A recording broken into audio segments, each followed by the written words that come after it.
The polished wood of the dining table still held the faint warmth of a shared meal, a phantom limb of a family gathering that had just been amputated.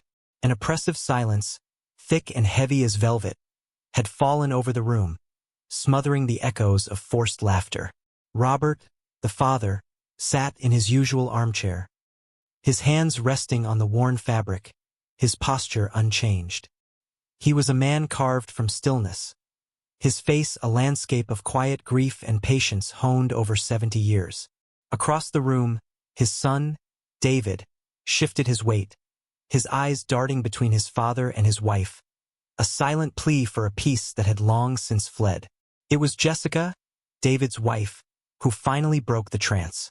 She moved with the predatory grace of a shark, her heels clicking against the hardwood floor like a countdown. In her hand, she held a thick, manila envelope. She stopped directly in front of Robert, positioning herself so he had to crane his neck slightly to look up at her. A cruel smile played on her lips, a stark slash of crimson in her perfectly made-up face. "I was going to wait," she began, her voice a low, venomous purr. "But I realized waiting implies you have the capacity to understand subtlety, and you don't." She tossed the envelope into his lap.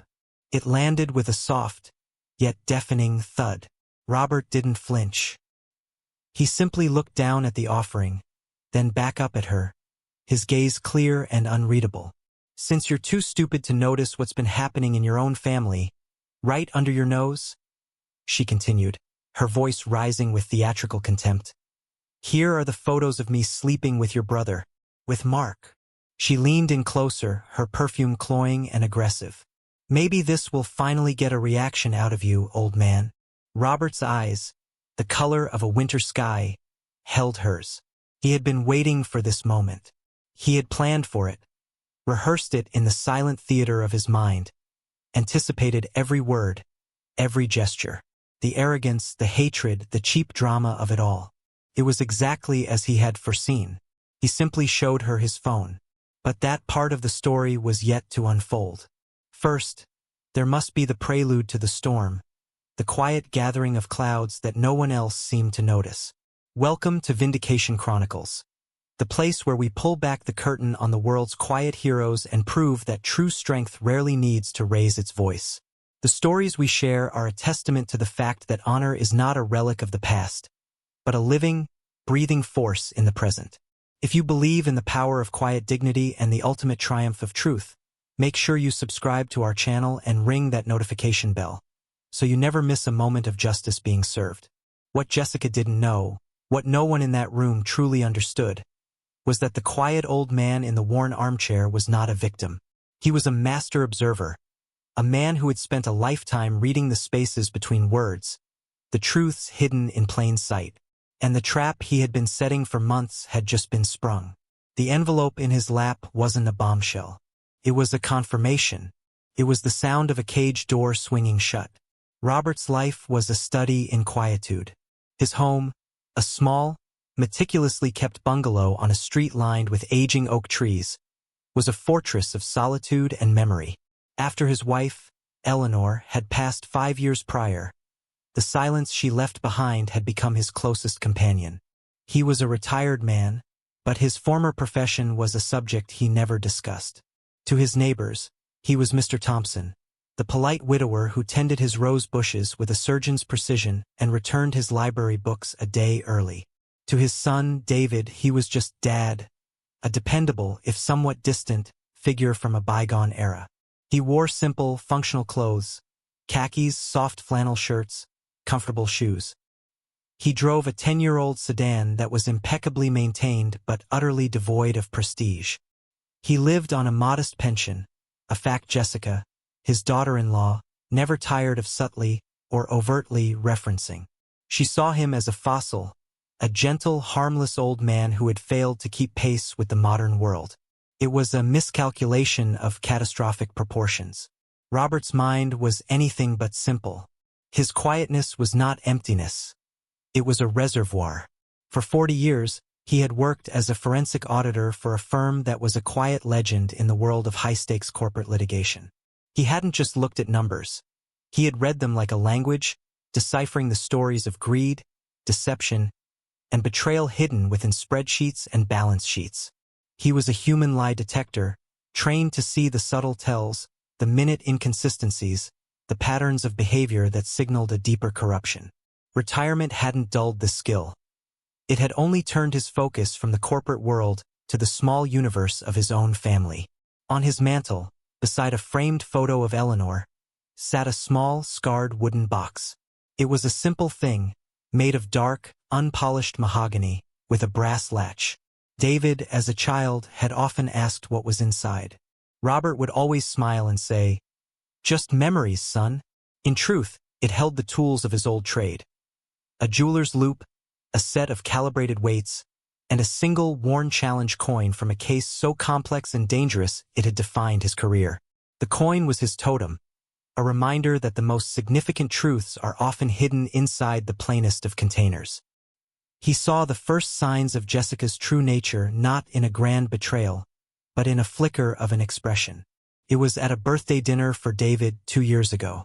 She had given him an absurdly expensive watch, a gesture of extravagant love. But as David thanked her, his face beaming with genuine affection, Robert saw it. A flash of triumphant contempt in her eyes, so quick it was almost imperceptible. It was the look of a predator that had successfully tagged its prey. From that moment on, Robert began to watch. He didn't pry or investigate. He simply observed. He noted the way she isolated David from his old friends, the way she subtly drove a wedge between him and his work colleagues, the way she spoke of his own father not with affection, but with a kind of pitying disdain. He saw her insatiable hunger for more. A bigger house, a faster car, a more glamorous life than David could provide. He saw that her love was not a bond. It was an investment, and she was growing impatient for a return. He remained silent, his face a mask of placid calm. He continued to attend family dinners, to bring small, thoughtful gifts for his grandson, to play the part of the gentle, unassuming patriarch. Because he knew, with the cold certainty of a mathematical proof, that a structure built on a foundation of lies will, eventually, collapse under its own weight. All he had to do was wait and watch. Jessica had married into a story she had written for herself. In her mind, the Thompson family was old money, a quiet dynasty whose modest appearances were a clever feint to hide vast, untapped wealth. She had imagined uncovering a world of trust funds, country club memberships, and inherited estates. The reality had been a bitter disappointment. David was a successful architect, and they were comfortable, but they were not wealthy in the way she craved. They lived in the suburbs, not on an estate. They drove nice cars, not luxury imports. And the patriarch of the family, the keeper of the supposed keys to the kingdom, was a quiet old man who seemed more interested in his garden than his portfolio. Her resentment towards Robert grew from this initial disappointment and festered into a toxic contempt. He was the living embodiment of her miscalculation. His simplicity was an insult to her ambition. She mocked him relentlessly, her cruelty disguised as playful teasing for David's benefit. "Oh, Robert, still driving that old boat?" she'd ask, laughing, as he pulled up to their gleaming, oversized home.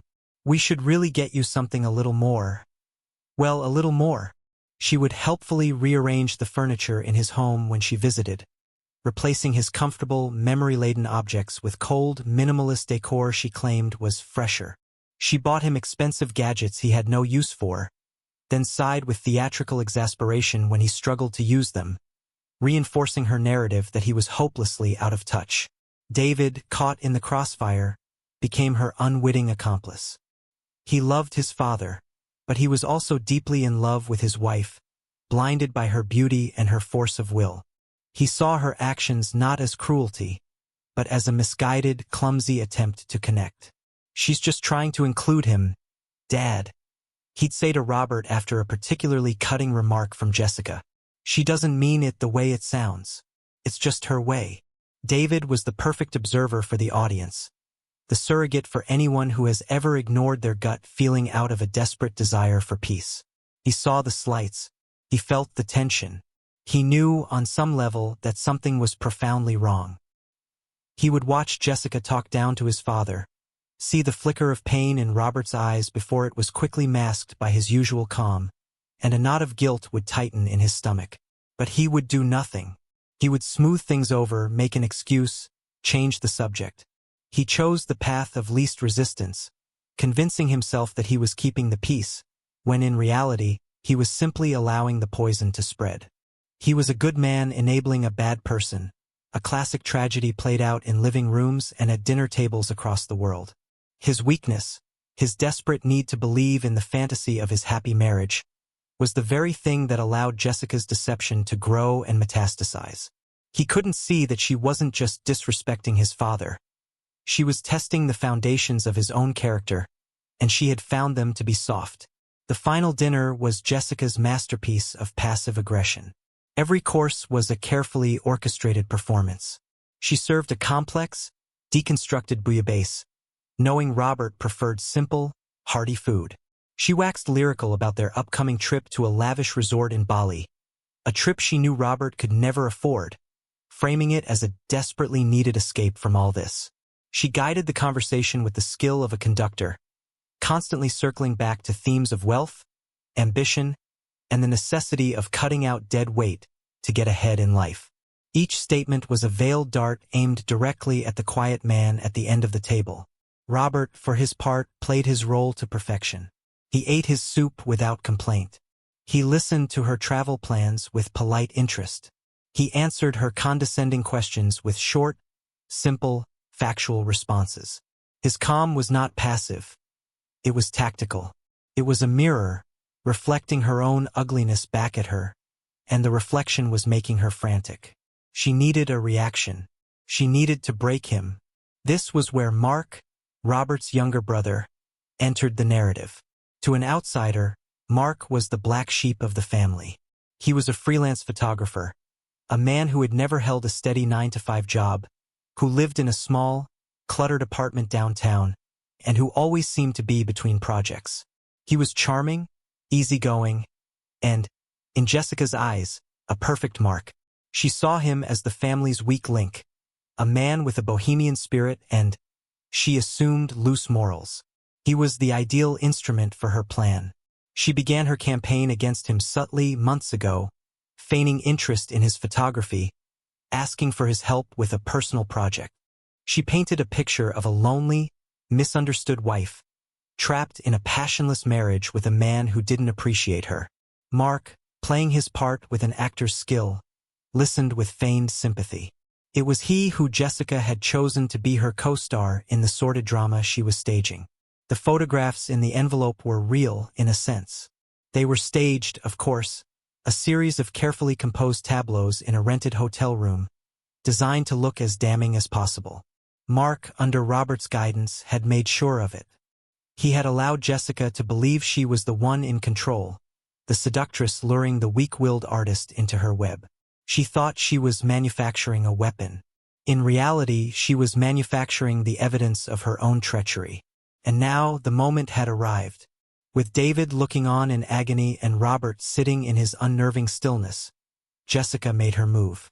"I think it's time for some honesty," she said, her voice dripping with false sincerity as she reached for the envelope. She stood, moved to her father-in-law's chair, and dropped it in his lap. "Since you're too stupid to notice, here are the photos of me sleeping with your brother." The silence that followed was absolute. David's face was ashen. He opened his mouth to speak, but no sound came out. Robert did not look at his son. He did not look at the envelope. He simply looked at Jessica, his expression one of profound, almost academic, curiosity. He had waited so long for this. He had allowed the disease to run its course, to reveal its full, horrifying nature. Now it was time to administer the cure. Jessica had envisioned this moment for months.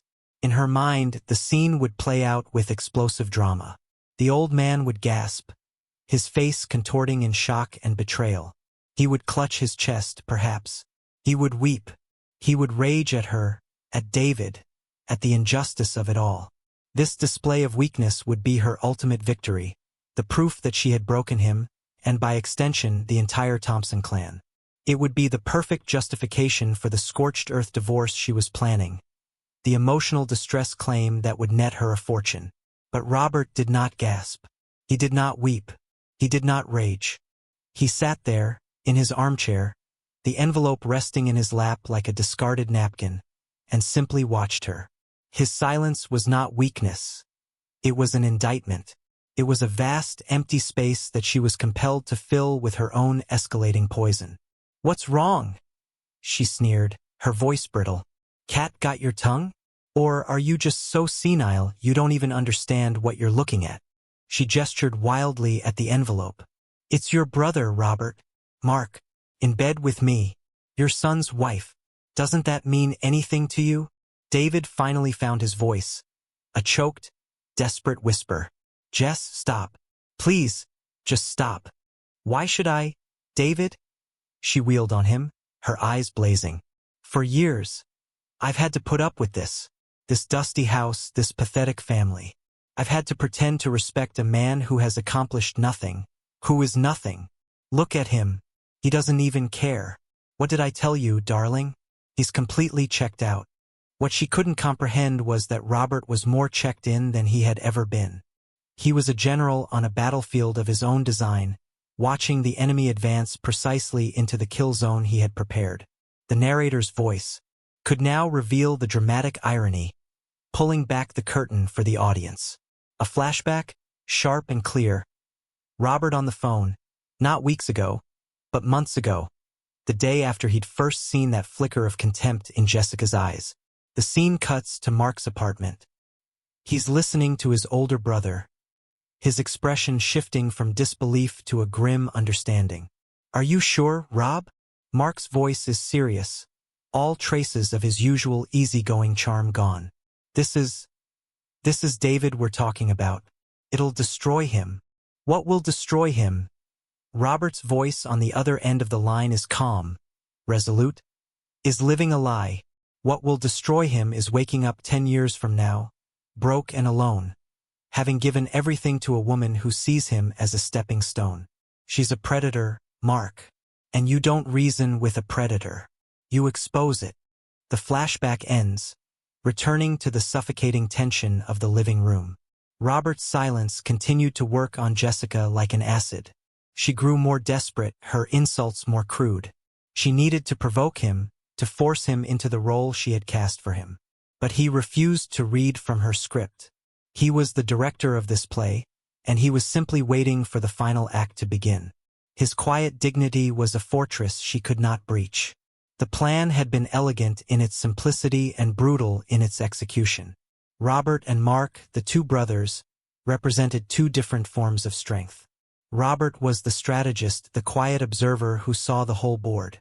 Mark was the operative, the man on the ground, willing to get his hands dirty to protect his family. After that first phone call, they had met in a quiet park, far from any prying eyes or ears. Robert had laid out his assessment of Jessica's character and her likely endgame with the dispassionate clarity of a man presenting a financial audit. He predicted she would seek to create a catastrophic emotional event to leverage in a divorce. He predicted she would target the person she perceived as the weakest link. "She'll come for you, Mark," Robert had said, his eyes fixed on his brother's. "She thinks you're like her, that you can be bought, that your loyalty is shallow. You need to let her believe it." Mark had been hesitant. The idea of deceiving his own nephew, even for his own good, was repellent. But Robert had been firm. "We are not deceiving David. We are revealing the truth to him. The only way he will ever see it is if it's undeniable, irrefutable. She has to expose herself." And so Mark had agreed. He played the part of the lonely, disaffected artist beautifully. When Jessica had confessed her marital woes to him, he had listened with a sympathetic ear. When she had suggested a tryst, he had pretended to be swept away by a forbidden passion. All the while, he was a silent instrument of his brother's will. Every conversation was recorded. Every text message was saved. He used a small, high-fidelity audio recorder, a gift from Robert disguised as a keychain. He kept a separate, encrypted file on his laptop, documenting every meeting, every word. every lie she told him. He learned of her secret bank accounts, her consultations with a shark of a divorce lawyer, her contempt for David, whom she called her golden goose. The most difficult part for Mark was the photo shoot. He had to stand by and watch as Jessica, giddy with her own perceived power, directed the sordid scene, arranging them in poses of false intimacy. He felt a profound self-loathing during those moments, but the image of his brother's calm, determined face kept him focused. He was a soldier on a mission. The photos in the envelope were not just bait. They were a psychological trigger designed by Robert. He knew Jessica's arrogance. He knew she wouldn't just claim an affair. She would need to provide proof, to rub their faces in her victory. She believed she was delivering a killing blow. In reality, she was signing her own confession. As she stood in the living room, seething at Robert's impenetrable calm, she had no idea that the man she had used as her pawn, the weak brother, had been the agent of her undoing from the very beginning. The trap was not just set. She was already caught, thrashing in the net, completely unaware of its existence. The air in the room was electric, stretched to the breaking point. David, his face pale and slick with sweat, finally broke. He staggered forward, his hands outstretched in a gesture of appeal. "Dad, please say something. Jess, for God's sake, take it back. This is insane. Insane." Jessica laughed, a harsh, ugly sound. "The only thing insane is that I've put up with this for so long. Your father is a walking ghost, and you, my darling, are too weak to see it." She turned her fiery gaze back to Robert, her patience completely gone.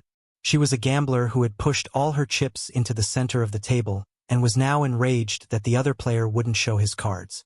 "Go on, old man," she hissed, her voice low and dangerous. "Open it. I want you to see it. I want you to look at the pictures of your brother and me and know that you lost. Your whole pathetic family has lost." Robert looked at her, and for the first time, a flicker of something moved in his eyes. It wasn't anger or pain. It was a kind of clinical pity. He slowly, deliberately, reached down and picked up the envelope. Jessica's eyes lit up with triumph. This was it, the breaking point, but Robert didn't open it. He held it between his thumb and forefinger, as if it were a distasteful specimen. Then, he placed it carefully on the small mahogany table beside his chair. He reached into the pocket of his trousers and pulled out his phone. It was an older model smartphone, its case slightly scuffed, its screen protected by a slightly bubbled film. It was another object Jessica had mocked him for, a symbol of his inability to keep up. "I don't need to open that, Jessica," Robert said. His voice was not loud, but it cut through the tension like a razor, clear, calm, and final. Every word was perfectly enunciated. "I already know exactly what's in there. I know the hotel room number. I know the time the photos were taken. I even know which roll of sheets from the linen service you used." A sliver of confusion pierced Jessica's smugness. How could he possibly know that? Robert continued, his eyes locked on hers. "But there's something you don't know. There's a much bigger picture you've failed to see." He tapped the screen of the old phone with his thumb. The screen lit up, bright and unforgiving in the dim light of the living room. "I believe this belongs to you." He turned the phone around, holding it up for her to see. The climax had begun. Not with a shout, but with the quiet tap of a finger on a screen. The screen of the old phone was a portal into Jessica's personal hell. It wasn't a picture. It was a video already playing. The face that stared out from the screen was Mark's. He wasn't in a dimly lit hotel room. He was sitting in his own apartment in the clear light of day, looking directly into the camera. He looked tired but resolute. He was the vindicator, the witness delivering his testimony not in a courtroom, but in the court of family, and his words were the verdict. "Jess," Mark began, his voice calm and steady, devoid of the passion she thought she had ignited in him. "If you're watching this, it means you went through with it. It means you gave Robert the envelope. I hoped you wouldn't. I hoped that somewhere inside, there was a better person. I was wrong." Jessica stared, her mouth slightly agape. This was impossible. This was not part of her plan. Mark continued, his voice a dispassionate, damning narration of her own soul. "You told me you were going to do this. You told me everything." And then he laid it all out. He recited, almost verbatim, the lies she had told him about David, the contempt she held for Robert, the details of her plan to use the affair as leverage. "You said, and I quote, 'The emotional distress from a public humiliation like this is worth at least $2 million. David will be so broken he'll sign anything to make it go away.' Those were your words, Jess, not mine." Robert didn't have to say a thing. He just held the phone steady, a silent executioner. The video of Mark ended, and the screen immediately changed. It was now a scrolling document, a meticulously compiled digital dossier. A heading appeared in stark white letters on a black background: Project Nightingale, the Jessica Thompson file. Below it, the evidence flowed, one piece after another, a cascade of irrefutable truth. Scanned copies of bank statements appeared, showing a series of large, unexplained cash withdrawals from her and David's joint account, followed by wire transfer receipts to an offshore account in the Cayman Islands. Then came the audio files. Robert tapped one. Jessica's own voice filled the silent room, tinny and sharp from the phone's speaker. She was talking to her lawyer. "No, he has no idea. He thinks the money is for renovations. The man is a trusting fool. By the time he figures it out, I'll be long gone, and he'll be stuck with the bill." Robert tapped the screen again. A new audio file. Her voice, talking to a friend, laughing. "The old man? Oh God, he's the worst. He just sits there, staring. It's like having a garden gnome for a father-in-law. But it's fine. Once I'm done with David, I'll never have to see his miserable face again." The final piece of evidence was the most devastating. It was a live feed from a GPS application. A map of their city filled the screen, a small, pulsing blue dot marking a car's location. The car was hers, and the blue dot was sitting squarely on top of a building downtown. On-screen text appeared above it, cold and clinical: "Current location: law offices of Sterling and Finch, noted specialists in high-conflict divorce litigation. Appointment: 9 a.m. tomorrow." The phone, in Robert's steady hand, had become the ultimate witness. It did not editorialize. It did not exaggerate. It simply presented the truth, raw and absolute. The change in Jessica was instantaneous and total. It was as if her entire being, all the arrogance, the confidence, the contempt, was a fragile glass sculpture that had just been struck by a hammer.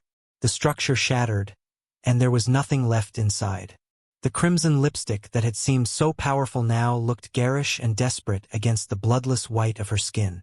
Her eyes, which had been blazing with triumphant fire, were now wide with abject terror, fixed on the glowing screen of the phone as if it were the face of God. She stumbled back a step, then another, her expensive heels unsteady on the polished floor. She opened her mouth, but the venom was gone. Only a dry, rasping sound came out. She looked from the phone to Robert, this quiet, unassuming man she had dismissed as a fool, a relic. She saw him now for what he was: a silent, patient hunter who had seen her, tracked her, and understood her better than she understood herself. He was not a victim. He was the architect of her complete and utter destruction. Then her gaze swung to David, her husband, her golden goose. He was no longer looking at her. His eyes were glued to his father's phone. His face a slow-motion collapse of every illusion he had ever held. The denial, the willful blindness, the desperate hope that he could hold his fractured family together. It all crumbled to dust in the face of the undeniable proof. The observer had finally, brutally, seen the truth. The pain on his face was immense, but beneath it, a new expression was being forged: shame. A deep, soul-crushing shame for his weakness, for his complicity, for every time he had made an excuse for her, for every time he had ignored the quiet warnings in his father's eyes. In that moment, he saw that his father's silence had not been abandonment. It had been a shield, waiting for the right moment to be lowered. Jessica looked back at Robert one last time. The weight of it all, the exposure, the failure, the humiliation, crashed down on her. Her eyes rolled back in her head. Her body, suddenly robbed of its animating fury, went limp. She fell, not gracefully, but with a heavy, undignified thud, collapsing onto the expensive Persian rug she had insisted on buying. She had fainted. David didn't move. He didn't rush to her side. He simply stood there, frozen, looking at his father as if seeing him for the first time. The quiet old man in the worn armchair was the strongest person he had ever known. Robert calmly tapped his phone, and the screen went dark. The dossier of her ruin vanished. He slipped the device back into his pocket. He didn't say a word. There was no need. His victory was absolute, and like all his life's work, it was silent. He slowly rose from his chair, his joints protesting slightly, and walked over to his son. He placed a firm, steady hand on David's trembling shoulder. "It's over now, son," he said, his voice soft. "We'll get through this. Together." The weeks that followed were a quiet reconstruction. Jessica vanished from their lives as quickly and completely as she had appeared. The divorce was swift and surgically precise. Faced with Robert's irrefutable evidence, her high-conflict lawyer had advised immediate and unconditional surrender. She left with nothing but the clothes on her back and the public shame of her exposed treachery, a story that whispered through their community with devastating speed. David moved back into his childhood home, sleeping in his old room, surrounded by the ghosts of a simpler, more honest time. He was a broken man, but for the first time in years he was beginning to heal. The process was slow and painful, filled with long, silent evenings sitting with his father in the living room, the unspoken shame and regret a tangible presence between them. But slowly, conversation began to return. Not about Jessica or the betrayal, but about everything else. About David's work, about Robert's roses, about the memory of Eleanor. They were rebuilding their relationship brick by brick, on a new foundation of honesty and a profound, hard-won respect. David now looked at his father with a kind of awe. He saw not a simple old man, but a titan of quiet strength, a man of immense depth and moral clarity. He finally understood that his father's quietness was not a lack of interest, but a state of profound attention. He saw the love that had underpinned the entire, painful ordeal, a father's fierce, relentless love for his son, a love strong enough to tear down a world of lies to let the truth shine through. Robert returned to his routines. He tended his garden, he read his library books, he sat in his armchair. On the surface, nothing had changed. But the silence in the house was different now. It was no longer the silence of solitude, but the quiet of shared peace, of healing. One afternoon, David found his father sitting on the back porch, holding the small, scarred wooden box from the mantel. He had opened it. Inside, David saw the strange objects from his father's secret life. Robert picked up the worn challenge coin and handed it to his son. "This was from a long time ago," Robert said. "It's a reminder that you should never judge a thing by its container. The most valuable things, truth, honor, loyalty, they don't need to be flashy. They just need to be real."